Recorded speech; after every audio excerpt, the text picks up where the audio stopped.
আমি সংসদ সদস্য নির্বাচিত হইয়া সশ্রদ্ধ চিত্তে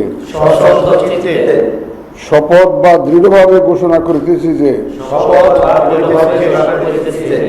আমি যে কর্তব্যভার গ্রহণ করিতে যাইতেছি তাহা আইন অনুযায়ী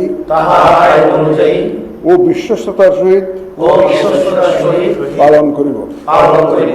আমি বাংলাদেশের প্রতি অকৃত্রিম বিশ্বাস ও আনুগত্য পোষণ করিব এবং সংসদ সদস্য রূপে আমার কর্তব্য পালনকে ব্যক্তিগত স্বার্থের দ্বারা প্রভাবিত হইতে দিব না। ধন্যবাদ।